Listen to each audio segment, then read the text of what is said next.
Hello and welcome. My name is Sagar Kamath and you are watching Times of Faridabad. So today we are present at ward number 28 in Faridabad, and I would like to tell you that today we have Mr. Sonu Sisodia. I would like to tell you that Mr. Sonu Sisodia is the prospective candidate of Aam Aadmi Party from ward number 28, and he is the state secretary and youth wing of Aam Aadmi Party from Haryana. So today we are going to discuss some of the problems of the people which they have been facing for so long in ward number 28. तो सबसे पहले sir स्वागत है आपका हमारे साथ जुड़ने के लिए।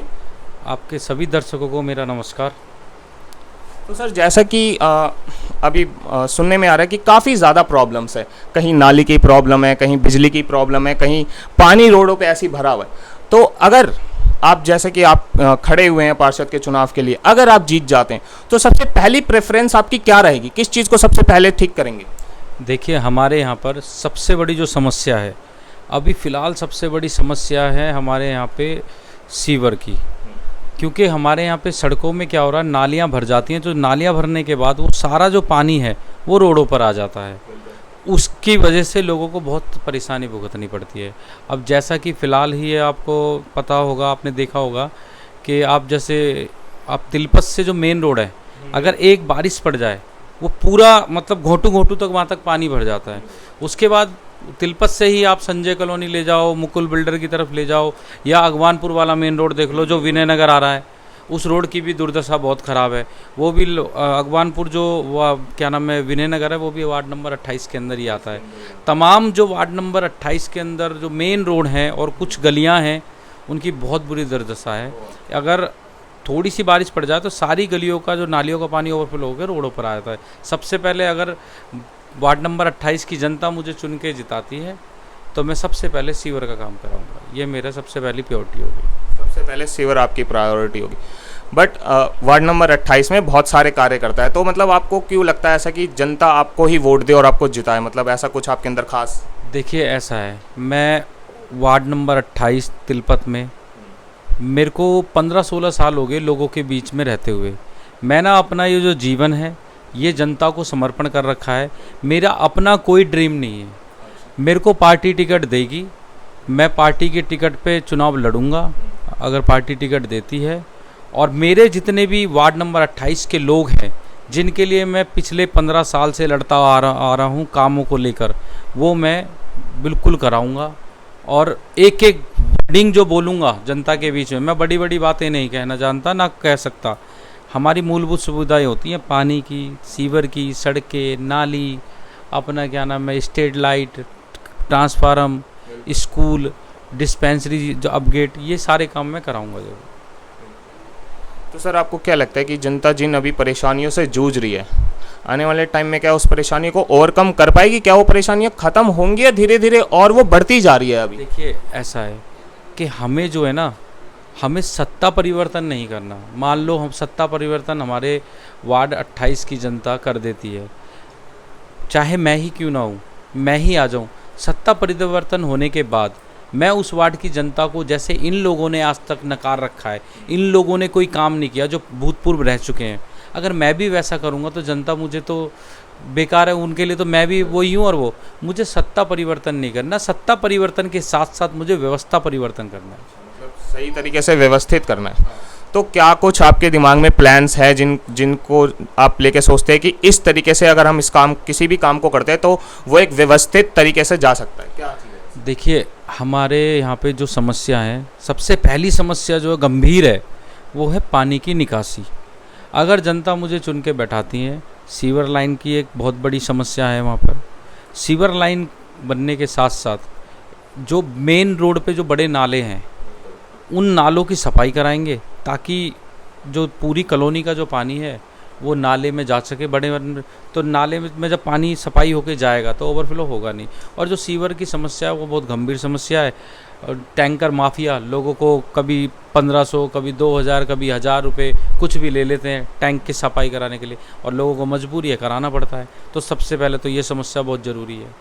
और सर एक बहुत बड़ी समस्या ये भी आती है कि आजकल जगह जगह पे कंस्ट्रक्शन का काम वो लोग चालू कर देते हैं बिना किसी नोटिस के, बिना किसी टाइम के, कभी भी कंस्ट्रक्शन चालू कर देते हैं। और सुबह सुबह सबसे ज़्यादा दिक्कत ये आती है कि जो बड़े बड़े ट्रक्स होते हैं, लॉरी होती है, वो जब सड़कों पे चलती है तो कुछ कुछ गलियाँ छोटी, जहाँ पे जब स्टूडेंट्स होते हैं या कोई ऑफिस के लिए जा रहा है तो उनको काफ़ी ज़्यादा लेट हो जाता है। तो ऐसे सुबह लॉरी चलना तो अलाउ है नहीं, तो इसके ऊपर कुछ देखिए, इन लोगों को क्या है, कोई भी काम इनका प्लानिंग से नहीं होता, हवड़ दबड़ में होता। आए, नारियल फोड़े, करा, जेसीबी चलाई, खुदाई करी और छोड़ दिया। ये जनता को मूर्ख बनाने का काम करते हैं। ये दिखा देते हैं कि भाई हर बार इलेक्शन में होता, हमने खुदाई कर दी और उसके बाद क्या हो रहा है कि भैया वो काम ऐसे के ऐसे ही पड़ा हुआ है और वो काम होंगे नहीं। अब धीरे धीरे उसको टालते रहते हैं। जैसे ही इलेक्शन नज़दीक आता है फिर थोड़े खुदाई वुदाई कर देते हैं, फिर जनता को ये दिखा देते हैं कि जी हम काम कर रहे हैं, अब जिता दो हमें तो हम आपके काम कर। फिर वो जिता भी देती है पब्लिक, फिर वो काम ऐसे के ऐसे ही रहते हैं, इसी तरीके से ही रहता है। और वार्ड 28 के अंदर आज भी, आप कभी समय हो तो मेरे साथ चलना, आज भी कुछ रोड, मेन रोड ऐसे हैं जिनका उद्घाटन जब माननीय मंत्री कृष्णपाल गुर्जर जी विधायक थे तब उद्घाटन हुए थे, वो रोड आज तक भी नहीं बने। वो मैं पूछना चाहता हूँ माननीय मंत्री जी से, मंत्री जी उस समय के तत्कालीन जो सरपंच थे वार्ड नंबर 28 में तिलपत गांव के, उन्होंने उस रोड पर नाली की ईंटें तक डलवा दी, टाइलें बिछवा दी, वो टाइलें डलवा दी, रेता डलवा दी, सब कुछ करा दिया। ऐसा क्या हुआ कि वो आधी रात में उखड़ के चली गई सारी, और वो रोड तब का उद्घाटन हो रखा है, वो रोड आज तक नहीं बना। ये भी एक भ्रष्टाचार है। और कितने साल या कितना टाइम हो गया लगभग सर इस बात को? सर आप ये देख लो, मंत्री जी के 5 साल तो विधायक कार्यकाल निकल गया था और 8 साल के करीब ये कार्यकाल हो गया, तो लगभग 13 साल हो गए। 13 साल से वो रोड ज्यों का त्यों पड़ा हुआ, आज तक बना नहीं है। मतलब उसके बाद से उस पर एक पिन भी, कोई भी कंस्ट्रक्शन का काम नहीं हुआ, कुछ भी नहीं हुआ। और पक्षपात की राजनीति और करी गई। वो कुछ एरिया सेक्टर 91 में लगता है, तो सेक्टर 91 तक का जो रोड बना वो तो 91 वालों हुड्डा वाले बनाते हैं, उससे थोड़ी सी 50 मीटर की टाइल वाला रोड बना दिया, और लगभग जो 1 किलोमीटर का जो रोड है वो बनाया नहीं गया, जो सैदपुर से तिलपत के लिए जाता है, वो रोड बनाया ही नहीं गया। और उसका जवाब कौन देगा ये तो समझ में नहीं आ रहा। आपकी बातों से पता चलता है कि रोडों की स्थिति तो बिल्कुल बेकार है। मतलब साथ जाके आप चलिए, मैं आपको आंखों से दिखाता हूँ, मुकल बिल्डर पे जाके देखिए। अभी हमने प्रोटेस्ट करा था, उस पानी में घोंटू घोंटू पानी था, लोग परेशान है। लेकिन आज ऐसी कंडीशन है वार्ड 28 की कि विधायक का कोई लेना देना है नहीं, आता ही नहीं है। पार्षद या सरपंच कोई रहा नहीं। अब जब कोई पार्षद आएगा वो उसको निधि मिलेगी, वो काम कराएगा, इसलिए सब लोग हाथ खड़े कर देते हैं। ये तब तो मंत्री जी के नाम पे, विधायक जी के नाम पे वोट मांग लेते हैं। अब विधायक जी से ही काम करवा दीजिए। तो सर आपको बस रोडों की समस्या दिखती है या कुछ और भी परेशानियां दिख रही है आपको, जिसको लगता है कि इसका सॉल्यूशन होना चाहिए? हमारे वार्ड 28 के अंदर और उससे ही लगते हुए 25 और 26, ये 3 वार्ड हैं। इन वार्डों के अंदर सबसे बड़ी जो समस्या आ रही है कि जो यूथ है वो बेरोज़गार है, और वो तो पूरे देश का ही है, लेकिन मैं पर्टिकुलर वहाँ का बताऊँ, वहाँ हर तरीके के उल्टे सीधे काम होते हैं रोज़। 2 नंबर के काम, जैसे भी आपको पता ही है, जिस तरीके दारू बेचना ये वो, और महिलाओं के साथ बदतमीजी, छीना झपटी, ये आए दिन वहाँ वारदात होती रहती हैं। तो मैं प्रशासन से भी ये कहना चाहूँगा कि इस पे गंभीरता से सोचें, क्योंकि वो एरिया इतना ज़्यादा गंदा होता जा रहा है कि वहाँ क्राइम इतना बढ़ रहा है बहुत ज़्यादा। उस क्राइम को भी कंट्रोल करने की हमें ज़रूरत है। महिलाओं के साथ जो ये छेड़खानी हो रही है ये भी गलत है, इसके लिए भी हमें सोचना पड़ेगा।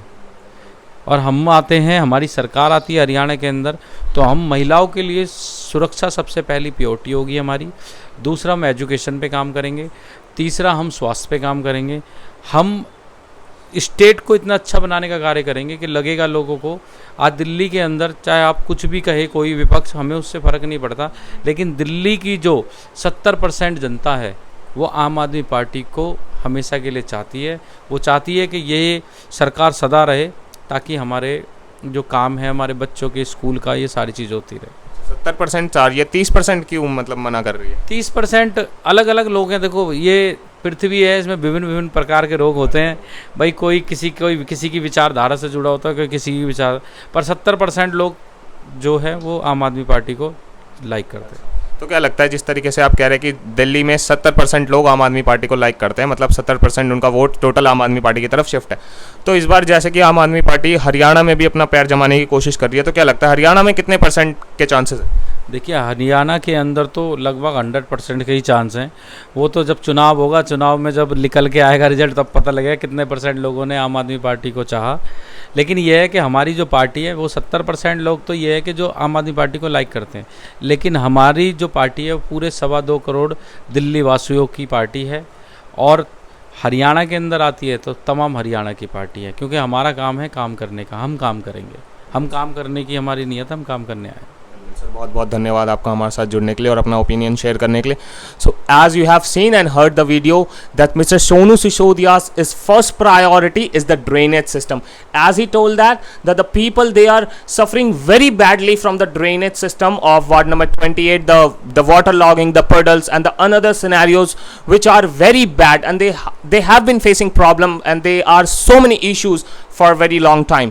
So Mr. Sonu Sisodia's first priority is to repair the drainage system, is to work on the drainage system, and as he told that he will do each and everything whatever he can do.